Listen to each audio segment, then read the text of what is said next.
It's too early to say, still, but it's a possibility, for sure. Perhaps Iceland might be able to repeat their extraordinary performance from the European Championships 2 years ago. Their 1-1 draw with Argentina yesterday afternoon was a demonstration of footballing absorption.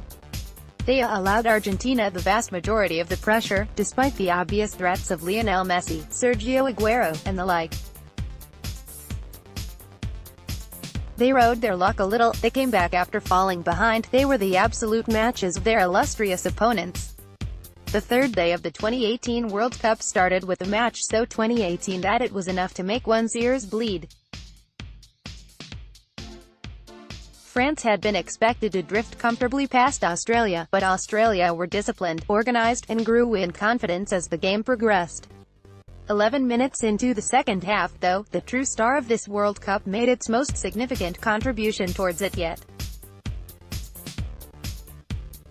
Josh Risdon's last-gasp tackle on Antoine Griezmann seemed to be a little 6 of one and half a dozen of the other. He seemed to get a slight touch on the ball first. He then seemed to clip Griezmann's ankle, ever so slightly. Griezmann converted the penalty kick.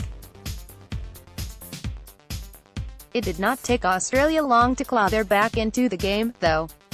Just 4 minutes had passed from Griezmann's goal when Samuel Umtiti needlessly handled a cross that seemed to be close to flying over everybody, and Mile Jedinak stepped up to bring them level. It felt as though France were back to square one, with a point feeling like an adequate reward for a stodgy performance, but again modern football found a twist in its tail, when Paul Pogba's lob bounced down and, according to the goal line technology, just over the line. It was a little more than France's performance really deserved, and they certainly will not be able to play like this beyond the group stages and expect to be able to chance wins. The irony is that the technology probably got it right both times, but it still feels irksome, a harbinger of changing times that are being imposed upon us. It wasn't difficult to feel a little trepidation on behalf of Iceland going into this tournament.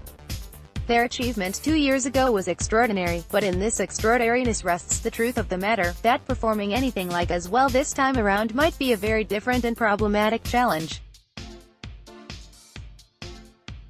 Yesterday, however, they rose significantly to their challenge.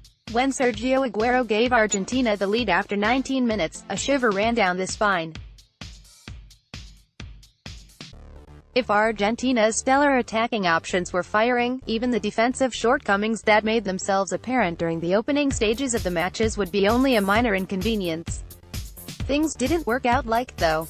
Not this time.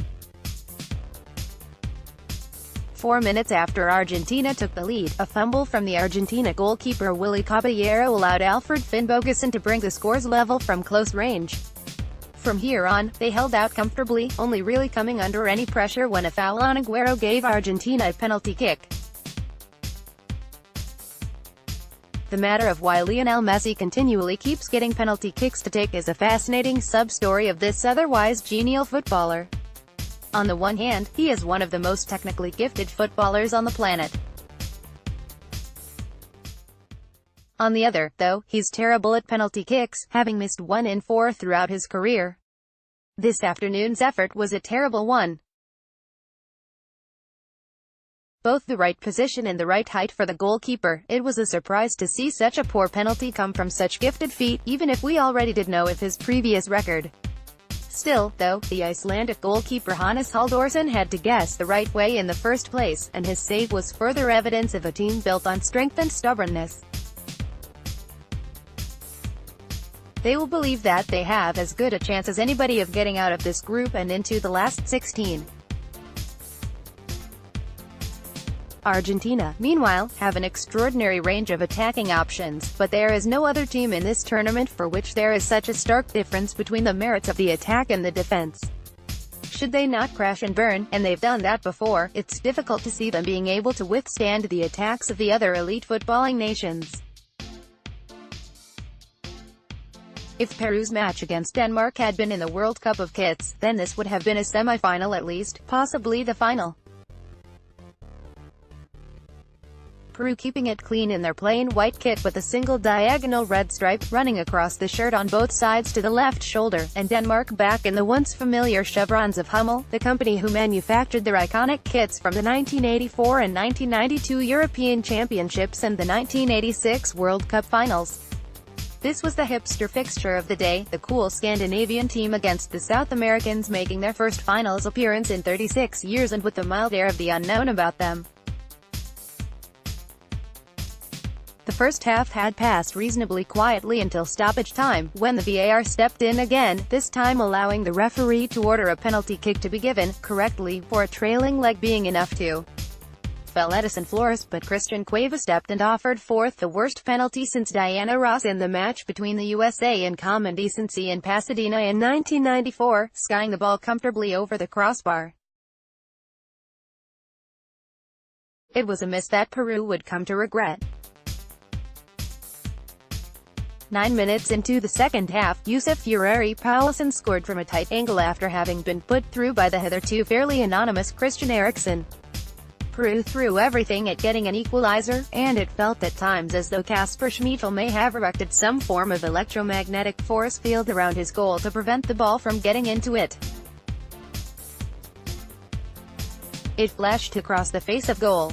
It landed just too far high or just too far wide. The goal, however, wouldn't come in. Denmark continued to constitute a threat whenever they broke away, which was not particularly infrequently. Somehow, though, the Danes held on to win. It rather feels, however, as though this group hasn't revealed its true face yet. Peru have to get something from their match against France to have any chance of staying in the competition, whilst Denmark probably only need a win against Australia to get through themselves.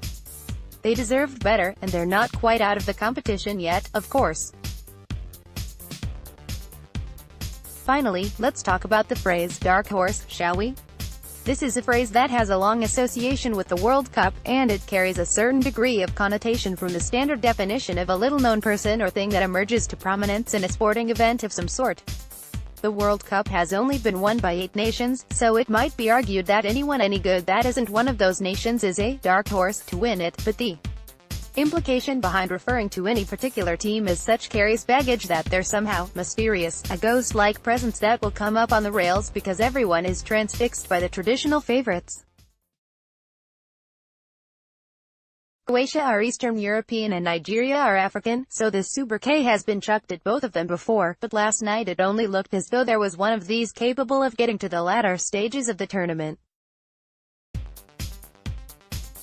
Croatia were comfortable and controlled in their 2-0 win last night, but they required an own goal and a penalty kick in order to do so. Own goal now sits in second place in the Golden Boot list, just behind Cristiano Ronaldo, and the earlier draw between Argentina and Iceland in same group means that Nigeria are still a long way from being out of this competition just yet.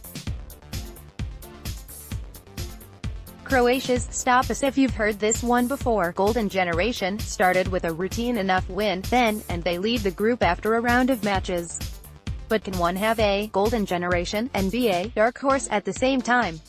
Straightforward comprehension has never necessarily been this competition's strong point, really, has it?